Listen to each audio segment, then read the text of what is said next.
সাবেক প্রধানমন্ত্রী শেখ হাসিনাকে ফেরত আনার বিষয়ে ভারতের সঙ্গে যোগাযোগ করতে পররাষ্ট্র মন্ত্রণালয়কে চিঠি দেওয়া হয়েছে বলে জানিয়েছেন স্বরাষ্ট্র উপদেষ্টা অবসরপ্রাপ্ত লেফটেন্যান্ট জেনারেল মোহাম্মদ জাহাঙ্গীর আলম চৌধুরী।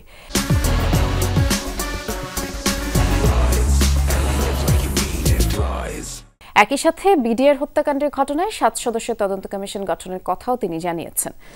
বলেছেন, রোববার রাতেই কমিশন গঠন সংক্রান্ত কাগজে স্বাক্ষর করেছেন প্রধান উপদেষ্টা ডক্টর মোহাম্মদ ইউনূস। বিজিবি দিবসে পদক প্রদান ও বীর মুক্তিযোদ্ধাদের সংবর্ধনা অনুষ্ঠানে উপদেষ্টা আরও জানিয়েছেন, 14 গ্রামে মুক্তিযোদ্ধাকে হেনস্থাকারীদের আইনের আওতায় আনা হবে। আর নতুন করে রোহিঙ্গাদের প্রবেশ করতে না দেওয়ার বিষয়ে আগের সিদ্ধান্ত এখনও বহাল আছে বলেই তিনি জানিয়েছেন।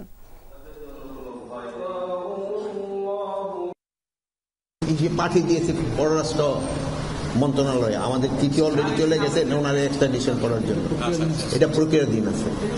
এই হেনস্থার মানে এটা কিছু সংখ্যক তো দুষ্কৃতিকারী সব জায়গায় রয়ে গেছে, এবং যে দুষ্কৃতিকারী তাকে হেনস্থা করছে তাদের আমরা আইনের আওতায় অবশ্যই নিয়ে আসবো।